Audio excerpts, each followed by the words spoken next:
அடுத்தவர்களை துன்புறுத்தி அதில் இன்பம் காண நினைக்காதே. நீ கொடுக்கும் அந்த துன்பம் கடுகளவாக இருந்தாலும் சரி, அது கடல் அளவு உன்னிடமே ஒரு நாள் திரும்ப வந்து சேரும். மகிழ்ச்சியான நிம்மதியான வாழ்க்கைக்கு தேவை பணமோ பொருளோ அல்ல, நம்மை புரிந்து கொண்டு எந்த சூழ்நிலையிலும் விட்டு கொடுக்காத மற்றும் விட்டு விலகாத உண்மையான அன்பு மட்டுமே. யாரையும் நம்பி எதிலும் இறங்கி விடாதீர்கள். தொடக்கத்தில் நான் இருக்கிறேன் என்று தோள் கொடுப்பார்கள், முடிவில் நான் அப்பவே சொன்னேன் என்று விலகி நின்று வேடிக்கை பார்ப்பார்கள். அடுத்தவர்கள் மனதில் என்ன இருக்கிறது என்பதை தெரிந்து கொள்ளாமல் அவர்களிடம் நம்முடைய அன்பை வெளிப்படுத்துவது மிகப்பெரிய முட்டாள்தனம். மற்றவர்களிடம் தன்னை நல்லவர்களாக காட்டிக்கொள்ள அடுத்தவரை கெட்டவராக சித்தரிக்கும் எவரும் நீண்ட நாட்கள் நல்லவர் வேடத்தில் வலம் வர முடியாது. சிலர் உங்கள் வாழ்க்கையில் வருவதற்கு காரணம் நீங்கள் உங்கள் வாழ்க்கையில் எப்படி இருக்க வேண்டும் என்று உங்களுக்கு கற்றுக் கொடுப்பதற்காகத்தான். யாரையும் அற்பமாக நினைத்து விடாதீர்கள். வாழ்க்கையில் நாம் சந்திக்கின்ற ஒவ்வொருவருமே நம் வாழ்க்கைக்கான பாடங்கள் தான். அனைவருக்கும் பிடித்தது போல் நம்மால் வாழவும் முடியாது, யாருக்கும் பிடிக்கவில்லையே என்று சாகவும் முடியாது. இதுதான் வாழ்க்கை.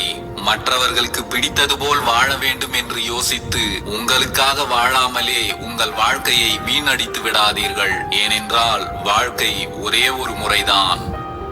வீசப்படும் கற்களை விட பேசப்படும் சொற்கள் மீது கொஞ்சம் நிதானமாக இருங்கள். வீசப்பட்ட கற்கள் உயிரை கொள்ளும், பேசப்பட்ட சொற்கள் உயிரோடு கொள்ளும்.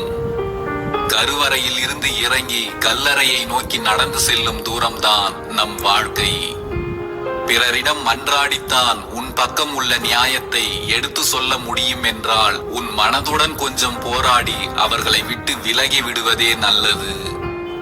நெருக்கமானவர்களுடன் கொஞ்சம் எச்சரிக்கையாக இருங்கள். நமக்கு மிக நெருக்கமானவர்களுக்கு மட்டும்தான் தெரியும் எங்கே அடித்தால் நமக்கு வலிக்கும் என்று. தனிமைகளுக்காக வருந்தாதீர்கள். தனிமைதான் வாழ்வின் ரகசியங்களை கற்றுக் கொடுக்கும் வகுப்பறை. இன்பத்தை பகிர்ந்து கொள்பவர்களுக்கு உன் இதயத்தில் இடம் கொடு. துன்பத்தை பகிர்ந்து கொள்பவர்களுக்கு உன் இதயத்தையே கொடு. நீங்கள் ஒருவரிடம் தாழ்ந்து போகிறீர்கள் என்றால் அவர்களிடம் அன்பு வைப்பதில் நீங்கள் உயர்ந்து விட்டீர்கள் என்று அர்த்தம். பயணமின்றி வாழ்க்கையும் இல்லை, பணம் இன்றி உறவுகளும் இல்லை. பயணம் செய்ய நேரம் ஒதுக்குங்கள், அதுதான் உங்களை புத்துணர்ச்சியாக்கும். பணம் சம்பாதிக்கவும் நேரம் ஒதுக்குங்கள், அதுதான் உறவுகளை உங்களுடன் ஒட்டி இருக்க செய்யும். முள் குத்திவிட்டது என்று முல்லை குறை கூறாமல் தவறான இடத்தில் காலை வைத்து விட்டோம் என்று பாதையில் கவனமாக பயணத்தை தொடருபவர்கள்தான் புத்திசாலிகள்.